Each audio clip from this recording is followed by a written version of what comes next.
Hey everyone, another awesome week. Come follow me because we're in the New Testament, finally. Matthew 1, Luke 1. Matthew 1's pretty short, full of goodness, but we're going to focus mostly on Luke 1 because there's some really good lessons to learn in there. Of course, there is in the whole thing, but Luke felt more applicable to us now. Anyway, especially with the years we've just had. But let's start off with looking at, this is insight number 1, of course. So we're looking at Matthew 1. Before we get into this, let's, from the Come Follow Me manual, so this is what I do. This is why I like a book part. So I can remember that the wards are not providing these. Ask very nicely, you might get one. They'd have to go buy them. They're not getting them free of charge.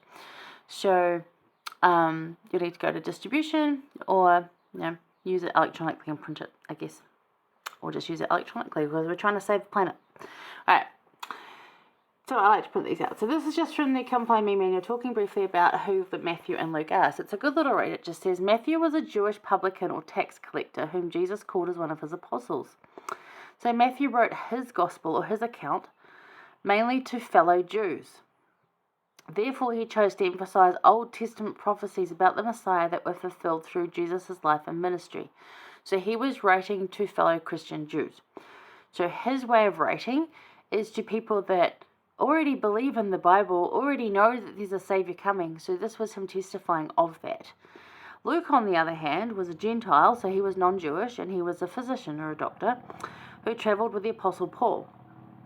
So he wrote his gospel after the Saviour's death. So he wrote his posthumously, if you will, posthumously. He wrote his gospel, so he testified of Jesus Christ as the Saviour of both the Gentiles and the Jews. And what he did is he went and recorded eyewitness accounts of events of the Saviour's life. And he included more stories about the woman in Jesus' life compared to the other gospels. And I think maybe because of his experiences that just stuck with him more. However, it's just good to see the differences, and we'll cover who Mark and John are, or we know who John is, but we'll cover a little bit about those two as well when we get to them in the coming weeks. So, the whole of Matthew 1 basically starts off with a genealogy or a family history account, because remember this is written to the Jewish community, so Matthew here is recounting the history of tying it all back to the house of Israel and to those promised covenants of the house of Israel through Abraham, Isaac, and Jacob, because this is what that group of people already believed in. So he is connecting it through, here's the genealogy of showing how Jesus is actually the promised Messiah born through this lineage. Interestingly, he mentions here 4 of Jesus' grandmothers. Now, we studied these in the Old Testament. That's Tamar, Rahab, Ruth, and Bathsheba. So it's read as Tamar as in T-H-A, because remember that the New Testament's translated from Greek and the Old Testament's translated from Hebrew, so the spellings are just a little off, but they're the same people. It would just be like spelling my name with 1 R instead of 2, I guess, depending on where you're from. So, and then he says R-A-C-H-A-B, that's Rahab. Ruth, same thing. And then it doesn't actually say Bathsheba, it just says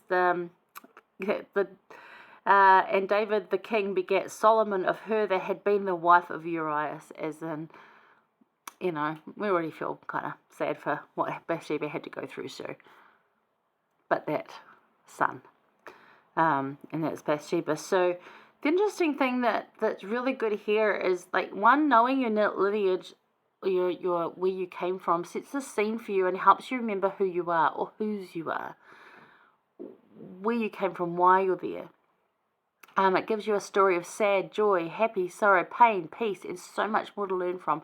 You can take these stories of these people and be like, they had courage, they had strength, they're a part of me. I'm a part of them, and you can learn from that. Or you can look at another way, which you can do in my family tree as well, and I'm sure in your guys, look at it and go, actually, they weren't so good, and they cheated, and they lied, and they scammed people, and let's not do that. So you can look at, there's both in every family tree. So that's just really nice there. So it goes on through there, and then it talks about how the angel came to Joseph to, because Mary's pregnant, he was going to put her away. He didn't want to, he could have had her stoned, and he's like, actually, no. Decent dude, right? He's like, no, I don't think that's right. But he wasn't quite believing what she was telling him. Because, imagine, like, if some woman, like if a woman you're engaged to suddenly came and said to you, oh, FYI, I'm pregnant, you're not the dad, it's God. It's like, really? Do you need to see a doctor? Like you would, right? So the angel comes to him and has a discussion with him, and these are the verses. Like he could have had a stone. He was just going to put her away, send her, somewhere to have the baby and to just be like, okay, like he didn't want to get rid of her. He was just like, that's a very serious thing in those days, not such a big deal these days. But even up until recently in the 80s and 90s, if you got pregnant, you'd get sent away. Oh, she's gone to school, or she's on an overseas holiday, and really you're with Auntie so-and-so in a different city having a baby. So, it's like even recently it was still done that way.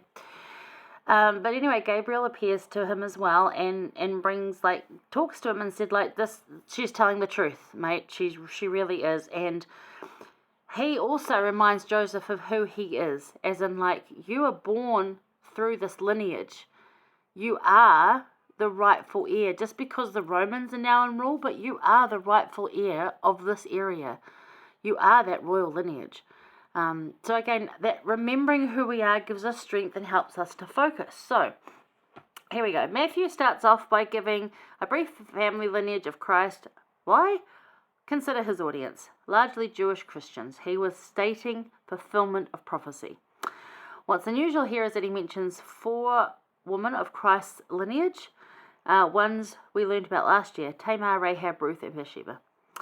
Not just woman Jesus came to be through, but the kind of people he came for, the ones that were downtrodden, hated on, cheated on, treated badly. Like, these are the people he came for. People like Ruth and Rahab and Tamar and Bathsheba, the ones that had been pushed aside by the men in their life or the people in their life and just not treated well. That still happens. It's getting a lot better in a few countries, but it still happens a lot. And that's who Jesus came for. Us guys. So knowing your lineage sets the scene for you. It helps you to remember who you are, whose you are, House of Israel, and it gives many stories to learn from, a pathway in your becoming. So that's what it really helps with. That's why it's important to remember who you are and to actually know your family history a little or a lot, if you have that opportunity, because it just helps you, as we discussed this last year, it helps connect you not just to your line, but to realize you're part of a bigger thing. You're part of this entire world family of awesome people, some not so awesome, but they're working on it, and we're going to love them and help them work on it. But it connects you in and just, it helps you to see people in a more Christ-like way. It helps you to accept others for who they are. You're just more patient with others because they're now, you see them as one big human family rather than just that individual person. So it's a really good way to do that. To remember who you are gives you more strength in the faith that you have.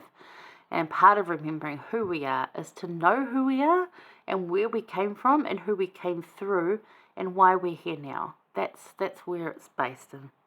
Now, President Nelson said, how you deal with life's trials is part of the development of your faith. Strength comes when you remember that you have a divine nature, an inheritance of infinite worth. That's where strength comes, when you remember that you have a divine nature, an inheritance of infinite worth, because we're all there. We're all God's children.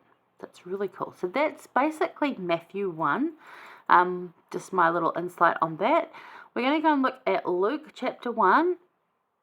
And while it's about Mary, we're going to look at Elizabeth and Zechariah because there's a lot to learn from there. So I'll see you soon.